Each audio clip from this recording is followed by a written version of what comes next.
Fala pessoal, aqui é o Glauco. Eu vou resolver com vocês essa questão aqui de hidrostática, certo? De prensa hidráulica. Vamos dar uma olhadinha aqui nela em detalhes aqui sobre essa teoria interessantíssima, beleza? Vamos lá.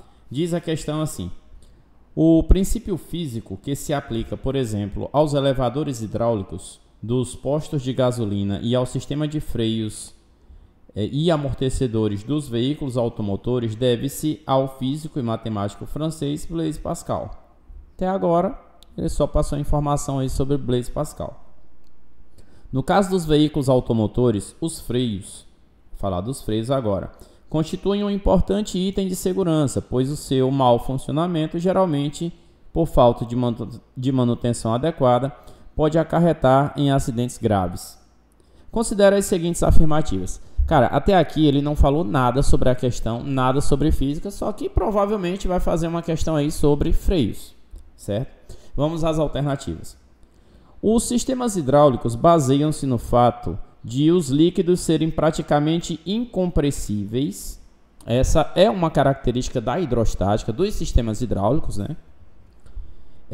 Uma pressão aplicada em qualquer ponto de um líquido contido no recipiente, olha só. Uma pressão aplicada em qualquer ponto de um líquido contido no recipiente fechado transmite-se igualmente a todos os pontos desse líquido.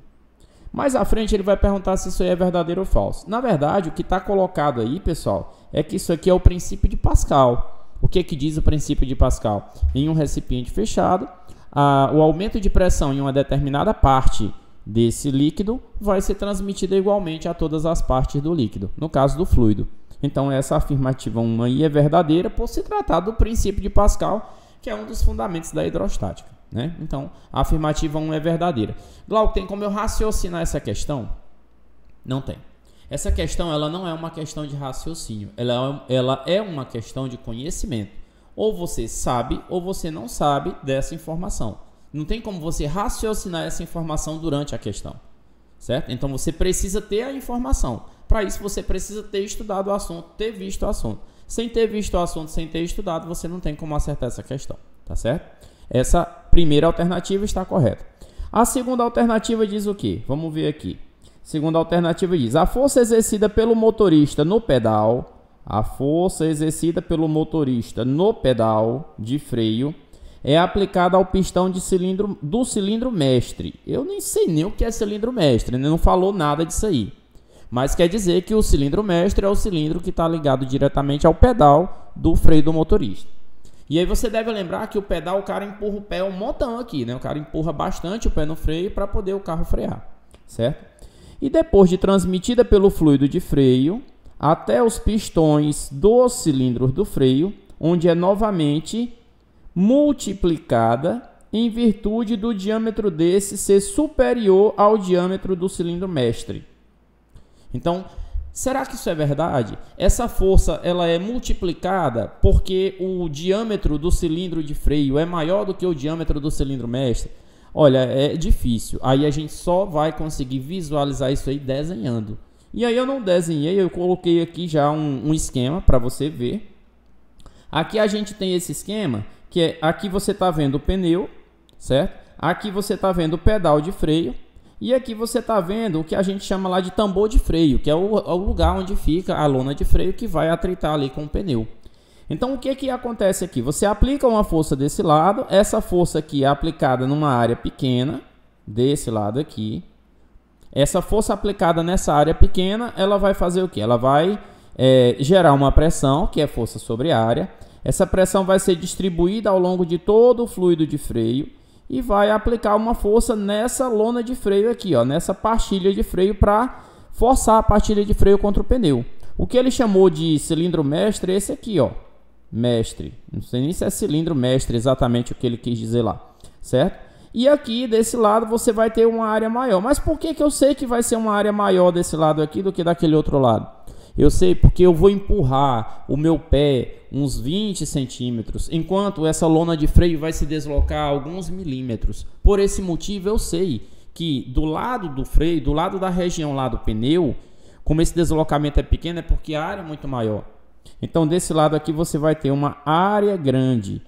a pressão ela vai ser igual, porque ela foi transmitida por todo o fluido de freio. Então, o que que vai acontecer? Quando a área é pequena, você tem uma certa pressão aqui que vai ser grande, né? Essa pressão vai ser grande com uma determinada força. Quando você aumenta a área, o que que deve acontecer com a força? Quando você aumenta a área, essa força ela também vai aumentar, não é isso? Por quê? Porque você vai equilibrar. De que modo que eu vou saber disso? Pressão é igual a força dividido pela área. Se a pressão é força dividido pela área, faça mesmo pelos extremos. Quem é a força? É a pressão vezes a área. Aí o que que você vai ter aqui? Que essa pressão ela é constante. Por quê? Porque o fluido de freio está em toda a extensão desse dispositivo. E ele vai transmitir toda a pressão igualmente para todos os pontos. Então essa pressão aqui não vai fazer diferença. Aí você vai ter na região de área grande uma força grande, na região de área pequena uma força pequena. Inclusive essa força proporcional a essa área. Então por esse motivo, nessa região aqui onde você aplica a força no pedal, você vai ter uma força pequena porque a área é pequena. E lá do outro lado, a pastilha de freio vai aplicar no pneu, na pastilha, o disco de freio vai aplicar na pastilha de freio uma força grande porque a área desse lado aqui ela é maior. O que que diz a afirmativa 2? A força exercida pelo motorista no pedal de freio é aplicada ao pistão do cilindro mestre, depois é transmitida pelo fluido de freio até os pistões dos cilindros de freio, onde é novamente multiplicada. Ela é multiplicada? É. Por quê? Porque a área é multiplicada. A área é maior do que a área lá da região onde está o pedal. Por esse motivo você vai ter uma força maior também. Acabei de explicar isso ali na outra tela.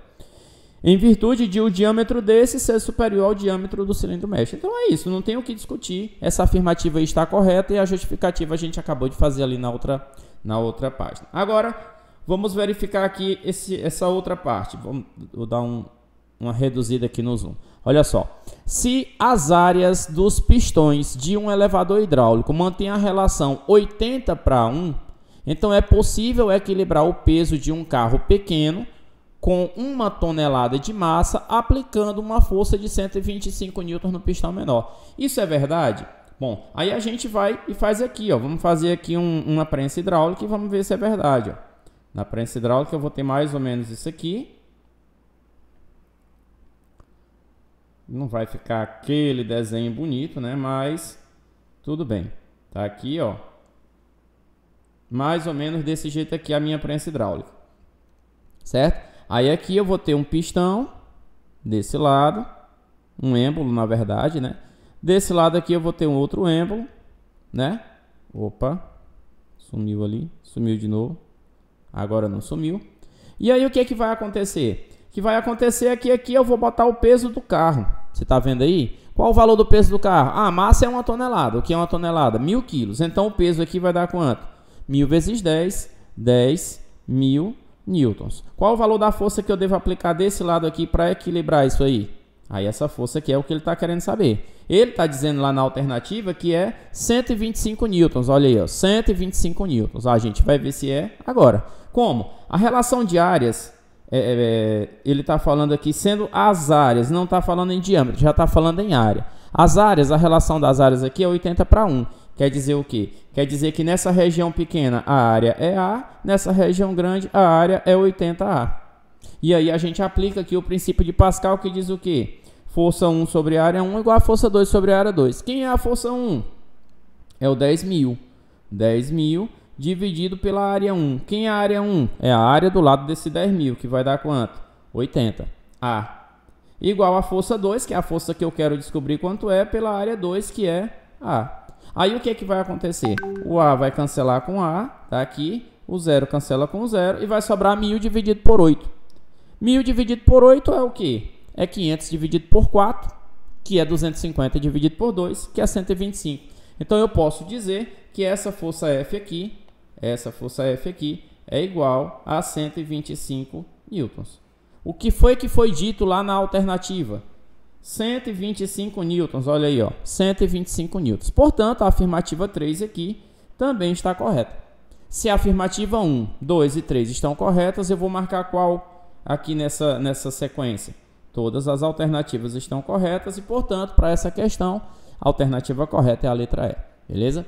Essa questão é uma questão interessante, ela não é uma questão simples, ela é uma questão que envolve teoria, envolve cálculo, envolve aplicação. Lembrando que esse desenho que está aí da pastilha de freio não estava na questão, eu que coloquei para a gente poder visualizar isso melhor, tá certo? Então é isso, pessoal. Esse é o motivo pelo qual você pode errar essa questão. Você não visualizar direito como é que funciona essa pastilha de freio, não saber o que é esse lado mestre aí, né?